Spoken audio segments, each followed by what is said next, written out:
minhu sadatun bidha urifu wa bihadzal wasfi qad wusifu min qadimid dahri waz zamani. Dengan sifat ini mereka disifatkan. Sifat apa? Sifat mereka tawadhu, sifat mereka akhlakul karimah, sifat mereka husnudzan, sifat mereka tuh mulutnya nggak sibuk ya dengan apa namanya, dengan aibnya orang, tapi sibuk dengan aib diri sendiri. Nggak sibuk dengan kekurangan orang, sibuk dengan kekurangan diri sendiri. Nggak sibuk sama omongan orang, tapi sibuk sama omongannya Allah, sibuk sama omongannya Rasulullah, sibuk sama omongannya para aulia wa salihin. Wala tusghi li'adhil wala tasma' mufannid. Kalau dibilang tadi bakat man kan fi umrih nazarhum, beruntung orang yang seumur hidupnya pernah melihat mereka. Beruntung. Masya Allah. Humul qaum ghudhu fil mahabbah min sigharhum. Mereka adalah para kaum yang sejak kecil mereka tuh disuapi dengan kecintaan, tenggelam dalam kecintaan kepada para aulia wa salihin, kecintaan kepada Nabi Muhammad sallallahu alaihi wasallam. Beruntung mereka. Jangan begitu. Bahwasanya ya kalau pecinta mereka beruntung, iya. Bahkan ya secara zahir hatta orang yang ngeganggu mereka juga ya untung yang diganggu aulia wa salihin. Tahu kenapa? Enggak ngebales. Jadduhum al-Imam Ali bin Abi Thalib, dia manggil khadimnya, pembantunya. Fulan, dipanggil, enggak datang pembantunya. Keluar dari ruangan, dilihat pembantunya ada lagi duduk di luar ruangan, lagi berbaring, lagi santai begitu, dia lagi berbaring dan tidak tidur. Imam Ali bilang, kamu tidur? Enggak. Kamu sakit? Tidak. Kamu dengar saya manggil? Iya, saya dengar. Kenapa enggak nyaut? Kenapa enggak jawab? Dan itu pembantu yang lagi sambil berbaring gitu dengan majikannya, dia jawab, amintu ugubatak fataraktu ijabatak. Aku merasa aman dari hukumanmu. Aku tahu kamu nggak bakal membalas, nggak bakal marah, nggak bakal memukul saya, nggak bakal menghakimi saya. Maka ya kebetulan aku lagi malas menjawab, jadi aku nggak jawab panggilanmu. Begitu aja. Subhanallah. Radhiyallahu anhum wa arbahum ajma'in.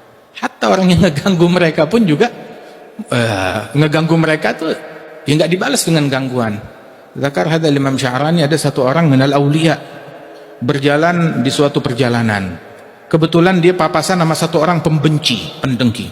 Itu pembenci ketika melihat wali tersebut dikata-katai, dicaci maki, kamu dasar bid'ah, syirik, sahib khurafat, segala macam lah dicaci maki. Sambil jalan perjalanan menuju, kebetulan arah tujuan mereka sama. Sehingga dia cuma nggak bisa menghindar, jadi dia sambil berjalan lah diikutin. Itu orang sepanjang jalan mencaci maki, sampai udah panjang dia capek sendiri. Nah emang begitu orang kalau caci maki jangan disautin. Sama kayak pingpong, tahu bola pingpong ditangkis terus ya terus nggak kelar-kelarnya. Biarin bolanya out, dia pungut tuh bola sendiri, dia pukul lagi nggak kena, out lagi, diambil lagi, udah biarin dia capek. Katanya asyadul jawab ala safih al-i'rad anhu. Jawaban yang paling nyelekit buat orang-orang pencaci pendengki adalah cuekin. Apa cuekin di sini? Acuhkan. Jangan digubris, jangan diladenin. Da'um. Biarin aja. Da'in nas ya qalbi yaqulun ma badalahum wattathik bil arabil khalaiki. Habib Umar sampai bilang dulu sama kita, santri-santri beliau, orang ngomong begini, orang nyampaikan begitu, jangan kamu terpengaruh. Falyakun ta'athurukum bil uluwiyat la bis sufliyat.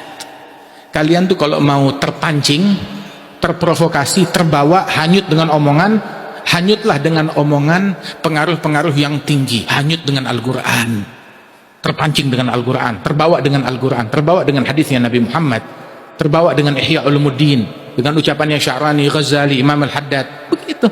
Jangan terpancing sama gosip, sama pesan-pesan, sama video-video di Facebook, di YouTube, di Twitter, di mana. Jangan terpancing sama begituan. Nonton itu sekali terpengaruh, diomongin sampai di mimbar-mimbar, sampai di mana-mana diomongin. Giliran Al-Quran nggak membuat dia tersentuh seperti ucapan pendengki. Siapa Tuhanmu? Siapa Tuhanmu? Si pendengki itu atau Allah subhanahu wa ta'ala? Dengar kepada Allah subhanahu wa ta'ala. La tasghi li'adhil wa la tasma' mufannid, lakin asghi li rabbik. Simak kepada Allah ta'ala. Itu orang ngomong mencaci wali ini, dicuekin sambil berjalan. Sampai udah dekat satu kota, tahu-tahu wali tersebut berhenti. Itu orang capek, udah diam sendiri. Dia berhenti, dia duduk di satu tempat bawah pohon. Itu orang juga berhenti juga. Bilang, ya fulan, kalau masih ada yang mau kamu sampaikan, sampaikan sekarang. Kamu masih mau mencaci, keluarin sekarang. Jangan kamu keluarinnya pas sudah di kampung. Kenapa? Soalnya itu depan kampung saya, banyak murid-murid saya. Saya takut ada murid-murid saya yang emosinya belum stabil, terus mereka malah memukuli engkau. Jadi kalau kamu mau mencaci sekarang, saya dengerin sampai selesai, sampai puas. Di sana kamu jangan mencaci. Kenapa? Saya kesian kamu. Subhanallah. Bahkan sampai pencacinya pun juga dikesianin. Coba kalau kita yang terus dikit lagi. Mau ditunggu teman-teman saya di sana. Subhanallah.